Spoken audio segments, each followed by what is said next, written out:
নমস্কার বন্ধুরা, welcome back to my channel.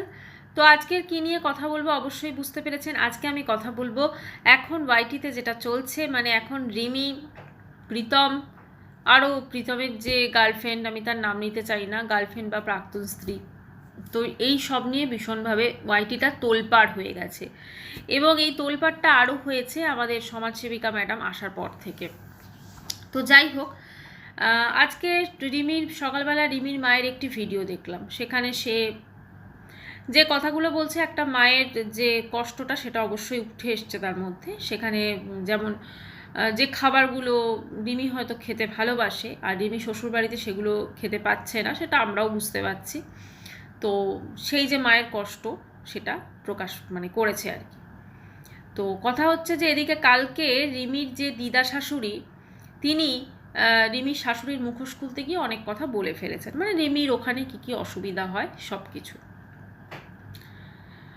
Rimi প্রচণ্ড একজন প্যাম্পার একটা মেয়ে। ওকে বাড়িতে যেভাবে ওর মা ওর বাবা যত্নের সঙ্গে মানুষ করেছে, আজকে প্রীতমদের বাড়িতে গিয়ে স্বাভাবিক ওর অসুবিধা হবেই, এটা খুব স্বাভাবিক। কিন্তু এক্ষেত্রে আমি একটা কথা বলবো, আজকে প্রীতমের আসল চেহারাটা কিন্তু সামনে আসছে। প্রীতম নেহাতেই মহিলা ঘাসে একজন পুরুষ নয়, ঠিক আছে? ওর আরও অনেক গুণাবলী আছে, সেগুলো সব সামনে আসছে একের পর এক। প্রীতমের পুরনো ভিডিওগুলোতে গেলে দেখা যাবে শুরুর থেকেই ওর একটু মহিলাদের প্রতি দুর্বলতা, এবং তার ভিডিও টপিক বা ভিডিওটা, তার যে চ্যানেলটা গ্রো হয়েছে শুধুমাত্র এই কারণে যে সে মহিলাদের নিয়ে বিভিন্ন প্রাক্তন স্ত্রী ছেড়ে চলে গেল, একটা ডিভোর্সি ছেলে দুঃখ, তারপরে আবার একটা মেয়েকে বিয়ে করছে রিমিকে, এই সব ভিডিওগুলো দিয়ে। এবং আরেকটা জিনিস আমাকে একটু অবাক লাগলো, রিমির সঙ্গে ওর বেশ কিছু একদম শুরুতে বেশ কিছু ভিডিও আছে যেগুলো হচ্ছে ওরা কিছু শ্যুট করছে আর কি, কোনো গল্প স্টোরি বা এই ধরনের। এবং সেখানে আরও একজন ছেলে আছেন এবং তিনজনে মিলে শ্যুট হচ্ছে এবং উপরের ঘরটাতে। তখন বোধহয় রিমির বাড়িতে প্রীতমের অবাধ যাতায়াত ছিল, ঠিক আছে? একটা ছেলের সাথে একটা মেয়ে ওপরের ঘরে বসে আছে, আরও একটা বন্ধু যদিও রয়েছে তার সাথে। এবং আমি আরেকটা এর সঙ্গে কথা বলতে চাই, দেখুন পোশাক আশাক নিয়ে আমরা কেউ কোনো কিছু বলতে পারি না, কিন্তু সব কিছুর একটা সভ্যতা, সব কিছুর একটা ভদ্রতা আছে, এবং সেটা কিন্তু মানুষ বাড়ির থেকেই শেখে। আজকে আমি আমার মেয়েকে কীরকম পোশাক পরার স্বাধীনতা দেব, সেই অনুযায়ী কিন্তু সে তার জিনিসটা হবে। এবং সেখানে রিমি একটা ছোট্ট শর্টস পরে আছে, এবং যে ধরনের তারা স্টোরি করেছে সবই দেখলাম। শুরুর থেকে এই ছেলেটাকে রিমির মা ওখানে অ্যালাউ করেছে, যেটা সব থেকে বড় ভুল ছিল। কারণ এই ছেলেটা সত্যি কথা একটা কারোর সম্পর্কে এভাবে বলা উচিত না, কিন্তু এই ছেলেটা একদম যাকে আমরা রাস্তাঘাটের লোফার ছেলে বলি, ঠিক সেরকমই। এর আরও অনেক গুণাবলী আছে, সেগুলোতে আমি আসছি। তো এরকম একটা ছেলেকে, একটা সমর্থ মেয়ে, তার সাথে কি করে ওর মা অ্যালাউ করলো, এটা কিন্তু ভাবার বিষয়। আচ্ছা, ছেলেটি এই করে চ্যানেলটা গ্রো করেছে, এবং রিমি যখন ওখানে শ্বশুরবাড়িতে গিয়ে, এবং ছেলেটি এই সমস্ত কিছুকে সাথ দিয়েছে কে? ছেলেটির মা। ছেলের মা একটা ওইটুকু ছেলে যার একবার ডিভোর্স হয়ে গেছে, সেই ডিভোর্স কি জাস্ট একটা বোধহয় কোনো স্ট্যাম্প পেপারে সই করে ওর আগের পক্ষের বউ চলে গেছিলো, যে বউ এখন যে আমরা নাম সবাই জানি, আমি আর নিচ্ছি না। তো সেই ছেলের বিয়ের বাজার করছে, টোপর কিনছে, এই কিনছে ওই কিনছে। সেই সময় তার মায়ের একবারও মনে হয়নি যে আমার ছেলেটা এই যে এত কম বয়সে বিয়ে করছে, এবং ওর বাবাও দেখলাম রিমিকে আশীর্বাদ করছে, সব কিছু করছে। একটা বিয়ে অলরেডি সাকসেসফুল হয়নি, আরেকটা আমি বিয়ে জন্য রাজি হয়েছি। তো আমার ছেলে কি করে কি হতে পারে, এটা কিন্তু ওর মা একবারও ভাবেনি। যাই হোক, বিয়ে টিয়ে করেছে, রিমি গেছে ওখানে, রিমি মা সমস্ত কিছু বিয়ে করে বিয়ে দিয়েছে। কিন্তু ওই কিছুদিন পর আবার রিমি চলে গেছে, তারপরে এরকমভাবে জিনিসটা চলেছে। এখন জানা যাচ্ছে যেই ছেলেটি তার যে প্রাক্তন স্ত্রী তার বেশ কিছু নেকেড পিকচার দিয়ে তাকে ব্ল্যাকমেল করেছে। ঠিক আছে, মানে সে গুণের তার শেষ নেই। এখন জানি না এর মধ্যে কতটা সত্যতা আছে, যেটা আসছে সামনে সেটা নিয়েই কথা বলছি। এই সব কিছু জানার পর আমি রিমির মাকে একটা কথাই বলবো, রিমির ভবিষ্যৎটা কি ওই ছেলেটার সাথে সিকিওর? সব থেকে আগে এটা দেখা দরকার।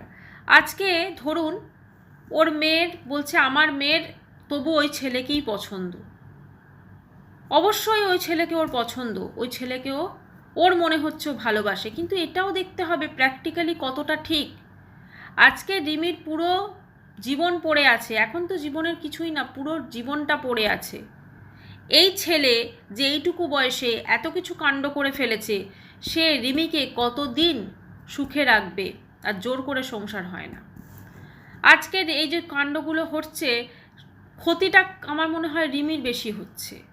রিমির মধ্যে যে কোয়ালিটিসগুলো আছে সেগুলো কিন্তু সমস্ত চাপা পড়ে যাচ্ছে। আজকে রিমির কাছে মেন জিনিসটা হয়ে গেছে মানে প্রীতমের প্রাক্তন স্ত্রীকে তার লাইফ থেকে হাঁটিয়ে তার জায়গাটা দখল করা, এরকম একটা ব্যাপার। কিন্তু এই ছেলেটি মানে এইরকম যে নোংরা ছেলে, আজকে রিমির মা বাবা আছে, কয়েক বছর পর এখন মানুষের কখন কি হয় কিছু বলা যায়, যখন ওর মা বাবা থাকবে না, বা হয়তো রিমি ওর সাথে সংসার করছে, এখন দুজন আছে, কালকে হয়তো একটা সন্তান হলো, তারপরেও কি এই ছেলেটি চেঞ্জ হবে? এটা দেখার বিষয়। এবং সবথেকে মানে মানে অবাক করা কাণ্ড, এই ছেলেটির মা, বাবার তো কোনো ভূমিকাই নেই আমার মনে হয়, এই ছেলেটির মা ছেলেটির অন্যায়ে প্রচুর সাথ দেয়। তাহলে ছেলেটির মা যেভাবে অন্যায়গুলোকে সাপোর্ট করছে, সে কোনো মেয়ের কথা শুনবে না, সে অনলি তার ছেলেকেই বিশ্বাস করে, কারণ সে জানে যে তার ছেলেই নোংরামুগুলো দেখিয়ে ওয়াইটি থেকে প্রচুর টাকা উপার্জন করেছে। আজকে সেই মাও তো ছেলেকে সাপোর্ট করছে, তাহলে রিমি ওখানে কতটা সিকিওর? আজকে রিমির ওখানে সাবান, শ্যাম্পু, টুথপেস্ট, খাবার দাবার এগুলোর অভাব হচ্ছে, কিন্তু একটা যত সময় যাবে এটা একটা অনেক বড় আকার ধারণ করবে।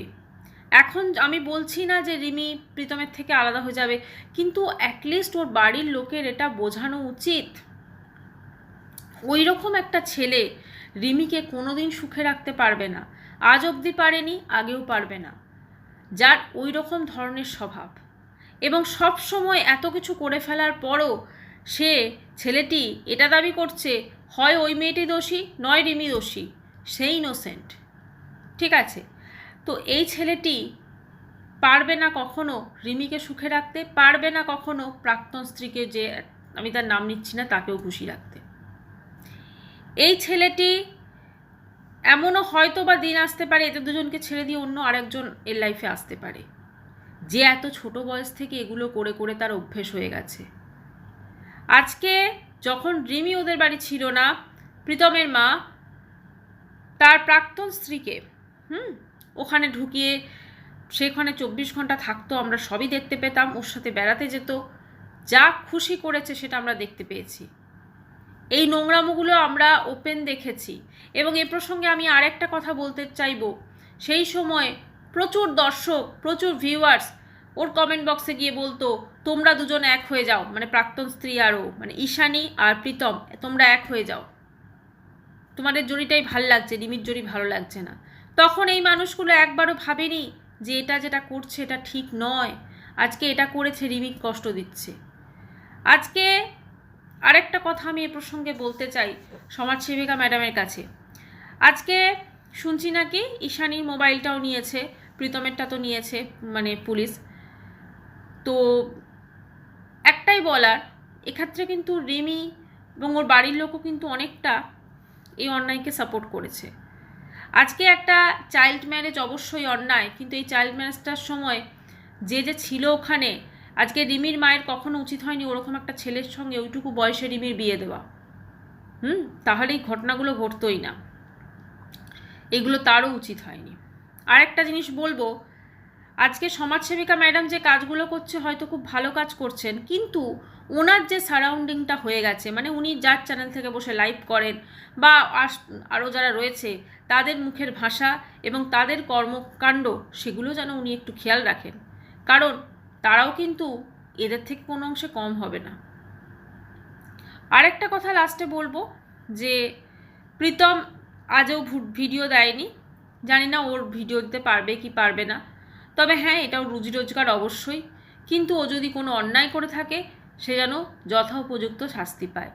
এবং আরেকটা কথা শেষে এটাই বলবো যে রিমির পুরো জীবনটা পড়ে আছে, পুরো ভবিষ্যৎটা পড়ে আছে। আজকে মনের একটা বিশাল ব্যাপার যে আমি আমার হাজব্যান্ডের সাথে আছি, আমি শ্বশুর বাড়িতে আছি, কিন্তু আজকে যেখানে যেটা ওর মায়ের মুখে শুনলাম বা কি খাবার খোঁটা দেওয়া হয়, শ্বশুর বাড়িটা কিন্তু ওরও নিজের বাড়ি, ওখানে কিন্তু নিজের মতো খেতে টেতে পারে, ঠিক আছে, পেট ভরে খেতে পারে। তো সেই জিনিসগুলো যখন ওকে খোঁটা দেওয়া হচ্ছে, এবং এই যে প্রীতমের মা, আমি নাম ধরেই বললাম, এই রকম মা কখনো ছেলের সংসার হতে দেবে না। মেন কালপ্রিট যদি দেখা যায় ইনি কি করে সাপোর্ট করলেন ওইটুকু ছেলের বিয়ে? ওইটুকু ছেলের বিয়ে অন্য মা হলে তো ঠাস ঠাস করে দুটো থাপ্পড় মারতো গালে। ওইটুকু ছেলের বিয়ে, এবং একটা অলরেডি ডিভোর্স হয়ে গেছে, তারপরে আরও একটাকে বিয়ে করছে, কি করে সাপোর্ট করলো? এইটা একটু ভাবা উচিত। আজকে রিমি ওখানে সিকিওর নয়, রিমির ওপর আজকে রিমি হয়তো মেন্টালি একটু ডিসব্যালেন্স হয়ে গেছে, কারণ এই ছেলেটি ওকে কন্টিনিউয়াসলি চাপে রেখেছে, কন্টিনিউয়াস ওকে ওর সঙ্গে কিন্তু। এবং আরও একটা জিনিস আমি বলতে চাই, যখন রিমি ওর বাপের বাড়িতে থাকতো এই ছেলেটি কিন্তু ফোনে ঠিক ওর সঙ্গে হোয়াটসঅ্যাপ চ্যাট করে গেছে, সব কিছু করে গেছে, ঠিক আছে, মানে এই ছেলেটি দুদিকেই তাল রেখে গেছে একদম পুরোপুরি। এই ধরনের ছেলে মানে কি করে রিমি ওর সাথে আছে আমি জানি না, কিন্তু এই ছেলে কোনোদিন কাউকে সুখ দিতে পারবে না। এর জন্য এর মা অবশ্যই দায়ী, কিন্তু তাদের জীবনটাও নরক হয়েছে। আজকে এই যে তার মোবাইলটা নিয়ে নিয়েছে, এবং পুলিশ যদি কোনো কিছু করে যদি এর চ্যানেলটাকে সত্যি কথা কিছু একটা হয়ে যায়, তাহলে হয়তো রুজি রোজগার চলে যাবে, কিন্তু ও যে নোংরামোগুলো করেছে সেগুলো হয়তো অনেক ক্ষেত্রে মানে কি বলবো ভালো হবে। কারণ আমি আগে ভাবতাম যে ও প্রাক্তন স্ত্রী বোধহয় রিমির জায়গাটা নিতে চাইছে বা কিছু, কিন্তু এখন শুনছি যে তার নাকি কীরকম ধরনের ছবি দিয়ে তাকে ব্ল্যাকমেল করা হতো, মানে কতটা ক্রিমিনাল মাইন্ডেড এই ছেলে। যাই হোক, একটাই বলবো রিমির বাবা মাকে একটু ভেবে দেখার জন্য। রিমি ওই ছেলের সাথে ভালো থাকতে পারবে না, আজ দুদিন ভালো থাকবে, 3 দিনের দিন খারাপ থাকবে, কারণ এই ছেলে চট করে স্বভাবে বদলাবে না। আর পুলিশ বলুন বা যে কোনো জিনিস বলুন, কখনো এই ছেলেকে মানে সেই তাদের কি বলবো তাদের দৃষ্টিতে রেখে কখনো রিমি ভালো থাকতে পারবে না। যেটা বলার, রিমিকে ধীরে ধীরে স্ট্রং হতে হবে, রিমিকে নিজের পায়ে দাঁড়াতে হবে, এবং রিমিকে নিজের জীবন নিয়ে সিরিয়াসলি কিছু ভাবতে হবে। আজকে যদি রিমি, অনেকেই বলে দেখতে খারাপ, মোবাইলের যেহেতু ফিল্টার, তার জন্য দেখাটা কোনো ফ্যাক্টর নয়। আজকে ওর মধ্যে যে কোয়ালিটিগুলো আছে, ও যদি সত্যি সেগুলো সদ্ব্যবহার করতো, আজকে ওর চ্যানেল প্রীতমের থেকে অনেক বড় হয়ে যেত। আজকে হয়তো বয়সটা ভীষণ কম, আজকে রিমির বয়সটা অনেক কম, অনেক কিছু সে উপলব্ধি করেনি। যত বয়স বাড়বে তার সাথে সাথে হয়তো রেসপন্সিবিলিটি নেওয়ার তার ক্ষমতাটা বাড়বে, কিন্তু ওই শ্বশুর বাড়িতে যেখানে তার খাওয়ার পর্যন্ত অসুবিধা, তার বেসিক নিডসগুলো যেখানে ফুলফিল হচ্ছে না ঠিকঠাক, সেখানে কিন্তু ও খুব বেশি দিন ভালো থাকতে পারবে না। এটা ওর মা বাবারও বোঝা উচিত। ওই রকম ছেলেকে লাইফ থেকে জাস্ট হাঁটিয়ে নতুনভাবে জীবন শুরু করা উচিত। নতুনভাবে এমন নয় যে আরেকটা বিয়ে করা উচিত, না, পড়াশোনাটা কন্টিনিউ করা উচিত, নিজের কেরিয়ার নিয়ে ভাবা উচিত। পড়াশোনাটা কিন্তু অনেক বড় জায়গাটা নেয়। একটা ডিগ্রি অনেক বেশি ইম্পর্টেন্ট সবার কাছে। সেই জিনিসটা রিমির বাড়ির লোক, রিমির মা, রিমির বাবাকে রিমিকে বোঝাতে হবে, কারণ ওই ছেলের সাথে ও কোনোদিন ভালো থাকতে পারবে না। এবং ওই যে শুনলাম যেটা ও করেছে, যে প্রাক্তন স্ত্রীর বেশ কিছু ছবি বিভিন্ন সাইটে, জানি না এগুলো কি সত্যিকার মিথ্যে, কিন্তু একটাই বলবো যে এটা কিন্তু অত্যন্ত জঘন্য কাজ এবং কুরুচিপূর্ণ কাজ। এই ছেলের সাথে রিমির মতো মেয়ের না থাকাই ভালো। দুষ্টু গরুর থেকে শূন্য গোয়াল অনেক ভালো। এই ছেলে যদি সত্যি এইগুলো দোষ করে থাকে, এবং শুধু যে ছেলেটি তো না, ওর মাটাও ডেঞ্জারাস পুরো। আজকে এই দুদিন পুলিশের ইয়েতে হয়তো বন্ধ আছে, আবার চালু হয়ে যাবে এরা। কাজেই কোনো মেয়ে এখানে সংসার করতে পারবে না, কারণ সেখানে প্রীতমকে বদলাতে হবে, ওর মাকেও বদলাতে হবে, আর এদের দুজনের বদল প্রায় অসম্ভব। যাই হোক বন্ধুরা, যেটা দেখলাম সেটাই বললাম। নেক্সট ভিডিও দেখা করছি। এটাই বলার ছিল, ওয়াইটিটা প্রচণ্ড নোংরা হয়ে যাচ্ছে, এই আর কি। সবাই খুব ভালো থাকবেন। বাই। চ্যানেলটি ভালো লাগলে সাবস্ক্রাইব করা রইল।